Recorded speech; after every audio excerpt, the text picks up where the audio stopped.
कोवळ्या फुलाचा त्यात श्वास सावयाचा देह लाजतो कैचा स्पर्श होत पाखराचा वाट चालता सख्याची होई नाद पैंजणांचा प्रीत उंबऱ्या पलाड शोधते खुणा सुखाच्या गुंजते बासरी अंतरी ओल्या प्रेमसरी रास रंगात भिजते अनुक्षणते केशरी राधा बावरी बावरी राधा बावरी राधा बावरी बावरी राधा ही बावरी राधा बावरी बावरी राधा बावरी राधा बावरी बावरी राधा ही बावरी राधा.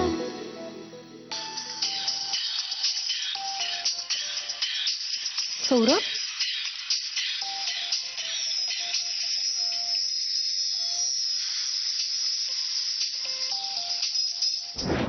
राधा,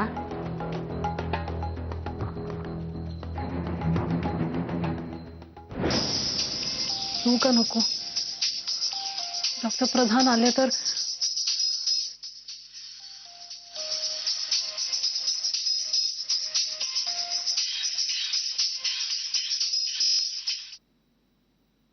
हॅलो राधा, सौरभ, काय झालं? राधा, या जगात माझं कोणीच नाही असं वाटायला लागलंय मला. सौरभ, काय झालंय? तिकडे तिकडे सई मॅमनी नुसत्या नजरेने माझ्या चिंध्या केल्या आणि इकडे सीमावहिनीनी मला काय सौरभ? सीमावहिनीनी मला मारलं. राधा, काय मारलं? हो, मी वागतोच ना तसा. उत्साहाच्या भरात काहीतरी करायला जातो आणि भलतंच काहीतरी होतं त्याचं. अरे पण मारेपर्यंत असं काय केलंस तू? राधा यार,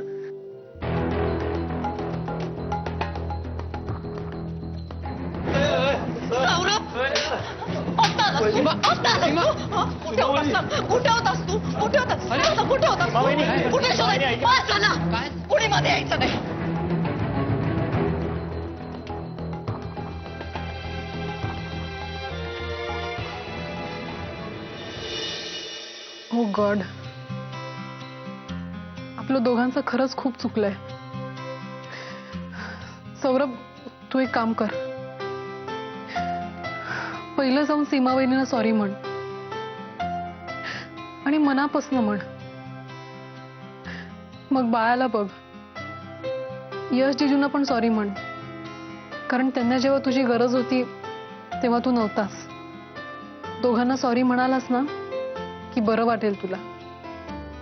मग शांत झोप घरी जाऊन. उद्या सकाळी पुन्हा बाळाला बघायला ये. मी पण येईन हॉस्पिटलमध्ये.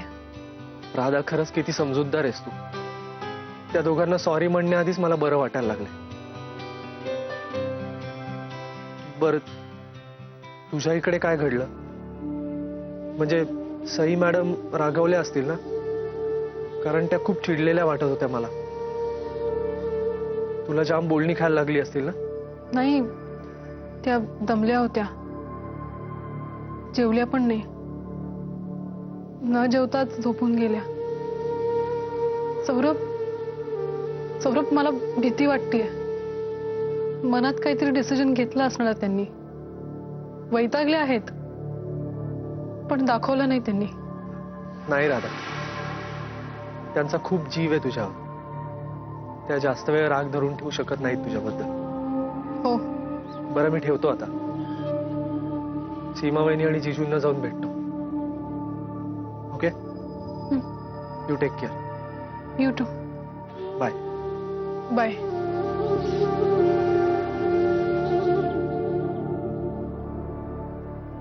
Bye dear.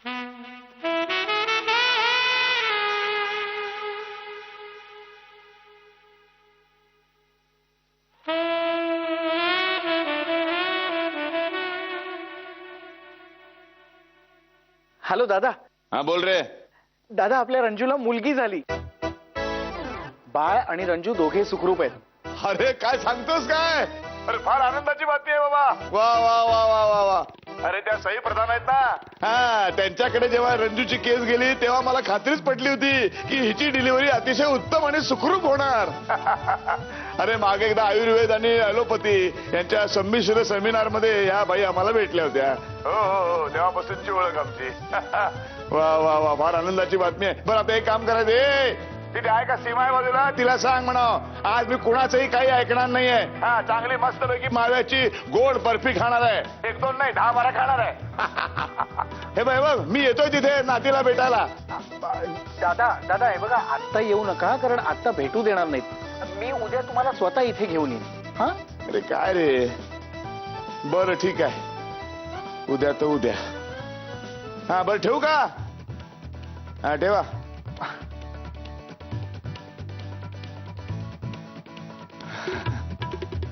कधी एकदा नातीचा चेहरा पाहतोय असं झालंय. वा वा वा. मी काय म्हणतो सीमा वहिनी, आता इथे सगळा ठीक आहे तर तुम्ही आणि केदार घरी जा. अहो, दिवसभराच्या धावपळी तुमच्या पोटात अन्नाचा कण नाही गेला. घरी जा, थोडासा खा आणि आराम करा. वहिनी तुम्ही खास करून आराम करा. आता रंजीला आणि बाळाला तुम्हालाच बघायचं आहे. हा तुम्हाला जास्त काम आहे. केदार वहिनीला घेऊन घरी जा. हा मी आहे ना इथे, जा. ऐका,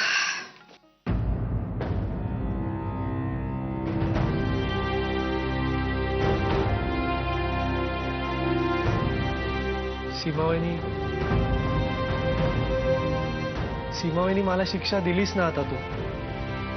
प्लीज बोल ना माझ्याशी. बस ना सीमावहिनी. केदार चल निघूया आपण. काय उद्यापासनं माझी खूप धावपळ असणार आहे. यश म्हणाले ते बरोबर आहे. जबाबदारीने वागणाऱ्यांना खूप कामं असतात आणि मी माझ्या कर्तव्याला कधीच चुकत नाही. चल निघूया आपण.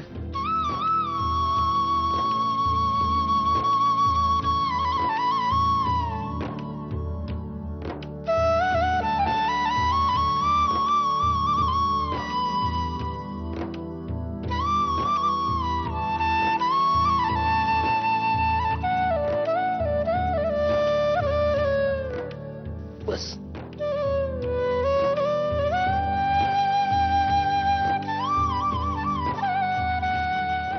असू दे रे, चालायचं.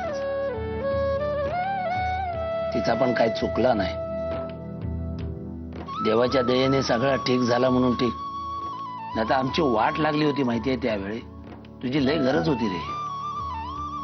सॉरी यार जीजू, मला खरंच काही कल्पना नव्हती. नाहीतर रंजूताईला एकटं टाकून मी असा गेलो असतो का? आणि नेमका माझा फोन पण डेड झाला होता, बॅटरी संपली होती. म्हणूनच तुम्ही सगळे जेव्हा फोन करत होता तेव्हा तो स्विच ऑफ येत होता. आता गाडीतून येताना चार्ज केला मी. रंजूताईची इतकी इमर्जन्सी असेल असं माझ्या ध्यानीमनीही नव्हतं. आपण ठीक आहे, पण तू गेला होतास कुठे? सीमावहिनीने मला अट घातली ना की केदारसाठी राधाला तयार कर म्हणून. नाही तर ती बोलणार नाही माझ्याशी. मग मी तरी काय करणार ना. गेलो आणि राधाला भेटलो, सांगितली सगळी स्टोरी तिला. तिच्या घरचे तिचं लग्न ठरवतात गौतम शृंगारपुरे नावाच्या माणसाशी. काय? हो, पण मला नाही आवडला. जरा जास्तच हुशार आहे आणि मला नाही वाटत हे लग्न होईल. मी म्हटलं तिला की ऍटलीस्ट सीमा वहिनीसाठी काही दिवस केदार बरा होईपर्यंत त्याला हो म्हणण्याचं खोटं खोटं नाटक कर ना. एकदा तो बरा झाला की काय प्रॉब्लेमच नाही ना. अरे काय बोलतोस तू? तुझा काय डोका बिका फिरला काय? राधा पण हेच म्हणत होती. मी जाम वैतागलो यार जीजू.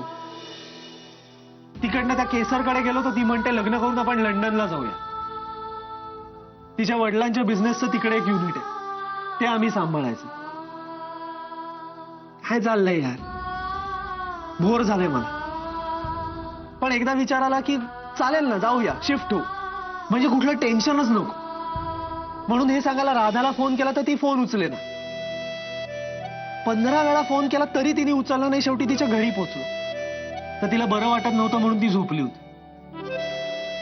मग तिच्याशी गप्पा मारत बसलो आणि किती वाजले कळलंच नाही. प्रधान मॅम घरी आल्या तेव्हा कळलं.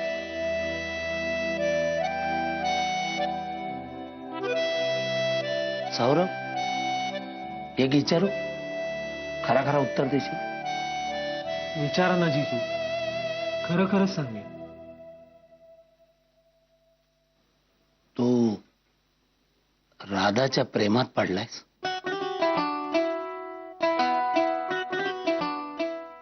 बरोबर ना? काय बोलताय यार जीजू, तो आवल्या पण तिकडे हेच तुणतुणं वाजवतोय. बघ ना, म्हणजे मी सुद्धा मागच्या काही दिवसांपासून हेच बघतोय. नाही जीजू, ते असं खरंच प्रेमच आहे ते, प्रेमच आहे. तू प्रेमातच पडलाय, प्रेमच म्हणतात त्याला. जीजू काय चाललंय यार? मला एवढ्या सगळ्या मैत्रिणी आहेत. माझ्या सगळ्या मैत्रिणींची मी कसा वागतो तुम्ही पाहिलंयत ना. तुम्हाला काय माहित नाही का माझी मस्ती? बरं ते जाऊ दे. मला सांग, ते कविता, राणी, विनीता, केसर, या सगळ्या तुझ्या मैत्रिणी आहेत है ना? बरोबर? हो. आणि तुझं म्हणणं आहे राधा पण त्यातलीच एक आहे, बरोबर? हो. बघा, मग एक काम कर, 8 दिवस तिला, 8 दिवस पण नको तर 3 दिवस तिला न भेटता न बोलता राहून दाखव. जर राहून दाखवलास तर मी समजेन तू तिच्यावर प्रेम करत नाही. पण जर नाही राहून दाखवलास तर तुला मान्य करावं लागेल की तू राधाच्या प्रेमात पडलायस. कबूल? कबूल. त्यात काय इतकं? तुम्ही सगळी लोक ना वेडी झालात पूर्ण. तुम्ही, केसर, आवली, सगळे काय हे प्रेम बिम बोलून ना मला पकवताय सगळे. आहे काय त्यात? 3 दिवस का 8 दिवस राहून दाखवतो तिला न भेटता न बोलता. कुछ फरक नहीं पड़ता यार. अरे छोड यार सौरभ, आय माय यशवंत ढगे पण चॅलेंज घेऊन सांगतो. अरे मिशी काढून टाकीन राधाशी बोलल्याशिवाय राहिलाच तर. चल, लागली लागली. बघा, विचार कर. अरे लागली लागली लागली. ओके. आता माझ्या राजकन्येला भेटणार की नाही? म्हणजे आणि आणि सौर्या, आता तू कोणाला मामा नाही बनवू शकत, कारण तूच मामा झालाय. चला चला चला, चल चल चल.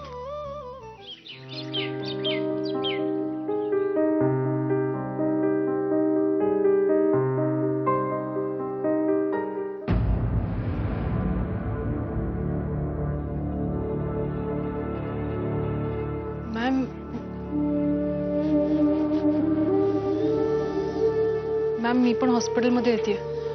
आपण एकत्र जाऊया.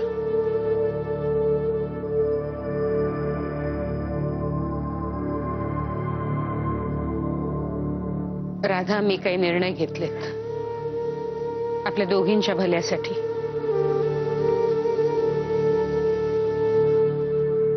आजपासून तू माझ्या हॉस्पिटलमध्ये जायचं नाहीस.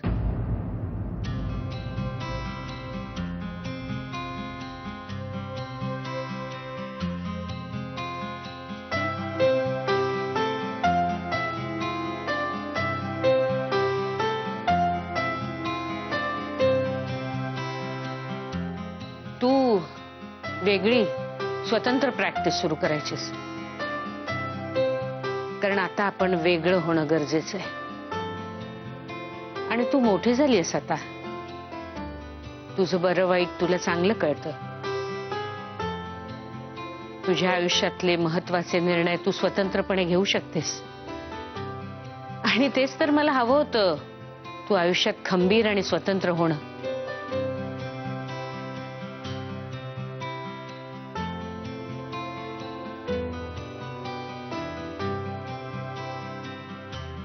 मला वाटतं मी तुझ्या आयुष्यात जरा जास्तच डोकावते. तुला जे योग्य वाटतंय ते जर मला अयोग्य वाटत असेल तर मग निर्णय घेताना वाद होणारच. ते नकोय मला. कारण तुझ्या आयुष्यातले सगळे निर्णय बरे वाईट जे असतील ते तुझेच असायला हवे. म्हणून आपण एकमेकींपासून स्वतंत्र व्हायला हवं. आणि हॉस्पिटलमध्ये तू यायचं नाहीस असं मी तुला सांगितलं, त्याचं कारण हेच की कामाच्या बाबतीत मला थोडी सुद्धा हयगय बेफिकिरी चालत नाही. हे मी तुला यापूर्वीही सांगितलं होतं. राधा, पूर्वी तू सतत कामात बुडलेली असायचीस 24 तास. तेव्हा मला तुला उलट सांगायला लागायचं की जरा मजा कर, मस्ती कर. आणि आता या दोन टोकांमधला तोल तुला साधता येत नाहीये राधा.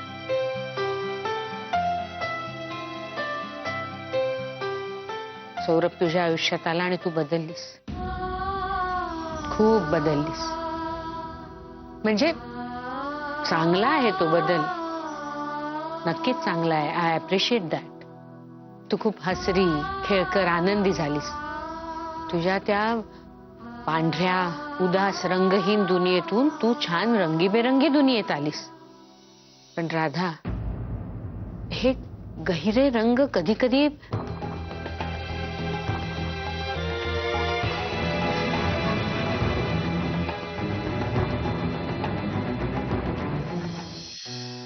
एनिवेज,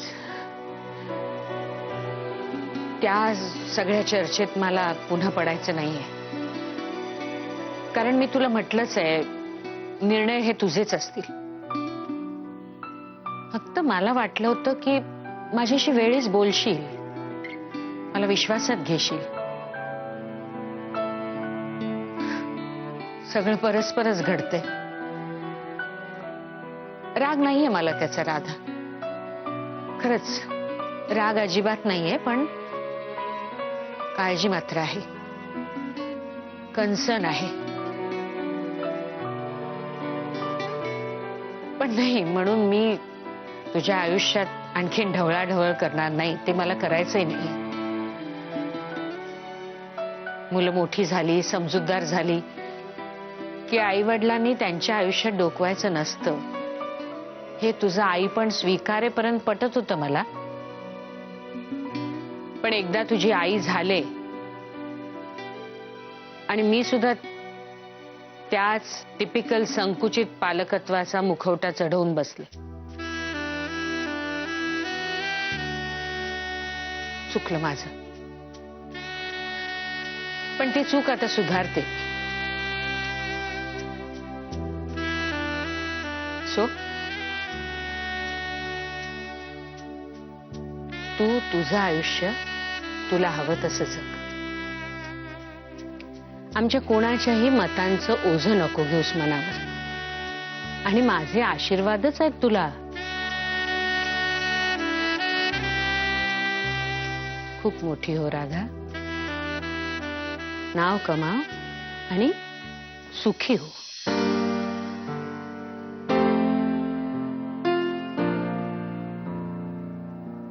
तुझं बँक बॅलन्स, तुझे इन्व्हेस्टमेंट सगळं व्यवस्थित आहे. स्वतःचं मॅटर्निटी होम सुरू करायचं असलं तरी चटकन लोन मिळेल तुला. आपण काही वर्षापूर्वी खारला तुझ्या नावावर फ्लॅट घेतलाय, तिथे जाऊन तू राहू शकतेस. तसंही लग्नानंतर ती जागा तुझ्या उपयोगी पडेल. कारण मला नाही वाटत एवढ्यात सौरभ तुमच्यासाठी वेगळी जागा घेऊ शकेल.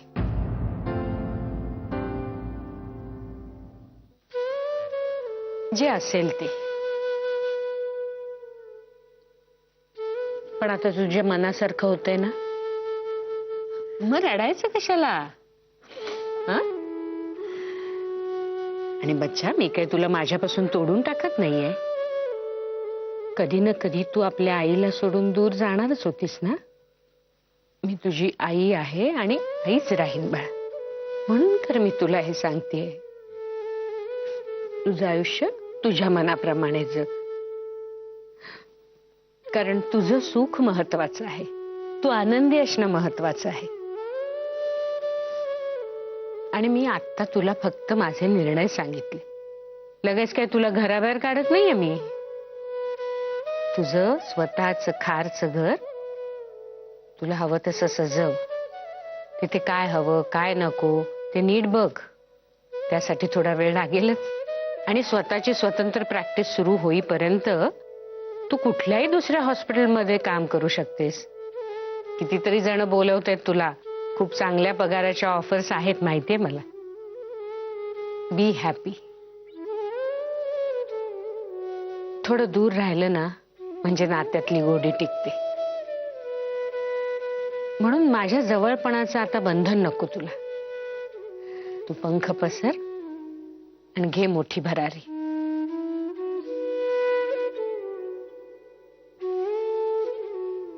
ऑल द बेस्ट बच्चा.